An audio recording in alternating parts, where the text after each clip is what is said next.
Good morning, sir. This is Cadet Mowery. This is an information briefing. This brief is unclassified. The purpose of this brief is to inform you all on the composition of a Chinese rifle squad. With the ongoing dispute in Taiwan, the possibility of a conflict between China and Taiwan has a high possibility and should not be taken with a grain of salt considering the military might and power of China. Taiwan is a small island located 100 miles off the southeast coast of China. Over its history, since its discovery, roughly 300, 400 years ago, there have been land disputes over which neighboring country actually has land rights to the island, and these have been disputed mainly between China, South Korea, and Japan, and also the Philippines, another big nation down there that's also been caught up in the mix. And China, of course, thinks that Taiwan belongs to them, and they want it back. Today, Taiwan is a well-established country, has a flourishing nation. They're self-ruled with its own constitution and democracy. And Taiwan is also a main player in the world's economy. They produce more computer chips than any country. They produce roughly nearly 50% of all computer chips made in the world.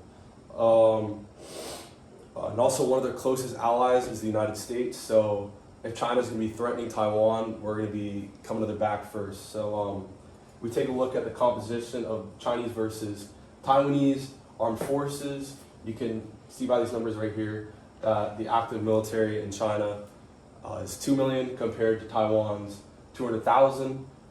So if China were to invade Taiwan, Taiwan would heavily rely and fall back on its allies for defense. So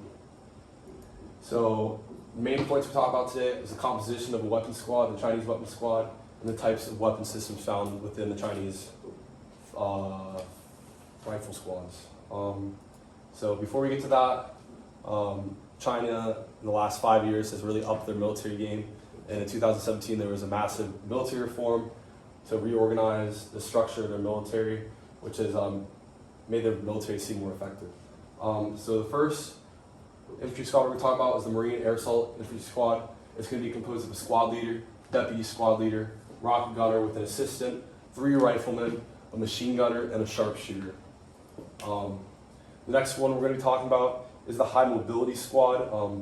The squad's pretty similar to the structure of the previous squad I mentioned, but they've also been issued a KSK 4x4 armored vehicle, which makes them highly mobile, something that they have over even the United States in right now. It's a little scary. These vehicles are capable of being armed with different types of remote weapon systems, one of them being the 50 cal gun, which is remotely controlled by the driver. And composed in this squad, you have squad leader, deputy squad leader, rocket gunner with assistant, again, 3 riflemen, light machine gunner, and instead of a sharpshooter, you have the driver who also works the 50 cal gun on top of the truck. So as we continue on, we're going to talk about the Chinese weapon systems. The main ones found within the infantry squad, as I mentioned, was the rocket, which is the PF-98 rocket launcher, similar to the US AT-4 or Javelin missile system. You also have the QBU-88, which is a sniper. Snipers aren't even found in our basic infantry squads. The QBB-95 light machine gun, and the QBZ-95 basic infantry rifle, which is their pretty much version of the M4. So diving deeper, the PF-98 rocket launcher, as I mentioned before, is a 120 millimeter unguided rocket. Also, this newer variants have computer capabilities, allowing them to have night vision, ballistic assistance, and range finding, which makes them more accurate. Also, you have the QBU-88, which I mentioned before, a bullpup sniper rifle. Something else I forgot to mention is all the small arms weapon systems found in the Chinese rifle squad are all bullpup. Bullpups is rifle technology that we don't use in the United States, but they use it in China. The barrel on the gun is longer, and they're able to do this while compacting space because the barrel runs to the back of the gun near the stock where the bullets are fed. This allows for higher muzzle velocity, which can increase range and helps maintain recoil better, so you can get back on target quicker when comparing those to the American infantry rifles. So going back, yeah, QBU-88, it's pretty light, 9 pounds, pretty mobile sniper rifle, has an effective range of 500 to 1,000 meters. It's going to shoot a 5.8 times 45 millimeter round. The QBB-95 is going to be the version of the M249. Similarly, shoots the same size round, 5.8, effective range of 400 meters.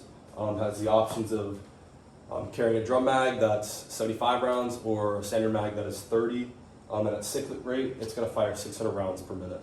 And then finally, the QBZ-95, which is going to be the standard infantry rifle, similarly to our M4. Same round type, 5.8 millimeter, effective point range of 400 meters, and total area range of 800 meters. And so that's my brief. The purpose of this brief was to familiarize you guys with the composition of an infantry rifle squad. Are there any questions?